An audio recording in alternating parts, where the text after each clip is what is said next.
చేయాలి. గ్రూప్ 2 2000 పోస్టులు పెంచాలి. గ్రూప్ 3 3000 పోస్టులు పెంచాలి.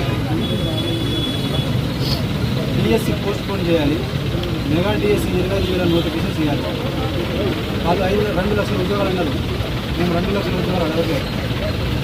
30,000 నేను మాట్లాడిన దాని ప్రకారంగా అవి 30,000 ఉద్యోగాలు కూడా లేవు. మరి 30,000 ఉద్యోగాలు కూడా నువ్వు వచ్చిన సంవత్సరంలో 2 లక్షలు ఇస్తా ఉన్నప్పుడు 30,000 ఉద్యోగాలు కూడా నువ్వు ఇవ్వకపోతే ఇక నువ్వు నిరుద్యోగులకు ఏం అండగా నిలబడినట్టు? జాబ్ క్యాలెండర్ ఎవరు అడగలే. నువ్వు 2 లక్షలు ఒకటి మనం చెప్పినంత మాత్రం నేను ఎవరు నమ్మలే.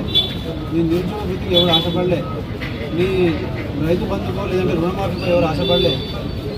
ఆ రోజున్న వాస్తవ పరిస్థితుల్లో రైతులు కూడా సంతోషంగా ఉన్నారు, పింఛన్దారులు కూడా సంతోషంగా ఉన్నారు. వాళ్ళందరూ కూడా ఓట్లేసి మళ్ళీ అదే ప్రభుత్వాన్ని గెలిపించుకోవాలని, టీఆర్ఎస్ ప్రభుత్వాన్ని గెలిపించుకోవాలని ఆలోచన ఉన్నారు. కానీ వీళ్ళ పిల్లల భవిష్యత్తు చూసి, మా ముఖాలను చూసి, మేము పోయి మా ముఖాన్ని చూసి మా కోసం ఓటేస్తే ప్రభుత్వం మాకు చేసింది ఏంటంటే ఈ ఆమరణ నిరాహార దీక్ష చేసే స్థాయికి తీసుకొచ్చారు. నేను 9 రోజులుగా ఓపిక పట్టిన, నరక యాత్ర చూసిన.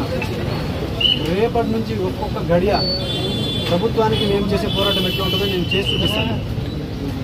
నాకు మద్దతు ఇచ్చినటువంటి ప్రతి ఒక్క మిత్రులకు, రాజకీయ నాయకులకు, ఈటెల రాజేందర్ గారికి, ప్రవీణ్ కుమార్ గారికి, హరీష్ రావు గారికి, కేటీఆర్ గారికి, రాకేష్ రెడ్డి గారికి, ఇటు సైడ్ మన రాణి రుద్రమ రెడ్డి గారికి, బక్క జడ్సన్ అన్న గారికి, పృథ్వీ అన్న గారికి, సంజీవ్ నాయక్ సేవల సేన జాతీయ అధ్యక్షులు సంజీవ్ నాయక్ గారికి, సంపత్ అన్న గారికి, రాజాలింగం అన్న గారికి, మిగతా మన రాజాలింగం అన్న రోజు చేసి వ్యవస్థాపక అధ్యక్షులు బీసీ ఆయన అన్నగారికి, ఇక మిగతా మద్దతు ఇచ్చిన ప్రతి ఒక్కరికి కూడా నేను ఇప్పుడు ఈ ప్రెస్ మీట్ అయిన తర్వాత వాళ్ళందరినీ కలుసుకుంటూ వాళ్ళ యొక్క రేపు మేము నిరుద్యోగం చేయబోయే రేపటి నుంచి ఇప్పుడు దాకా తినకుండా చేసిన, తాగకుండా చేసిన, రేపు తింటూ తాగుతూ చేస్తే రేపు ఈ ప్రభుత్వం ఏ విధంగా మమ్మల్ని అడ్డుకుంటుందో, మీరు వాళ్ళు ఏ విధంగా మమ్మల్ని అడ్డుపడతారో మీరు వాళ్ళ విజ్ఞతగా వదిలేస్తా. వాళ్ళు ఏం చేయలేరు కూడా.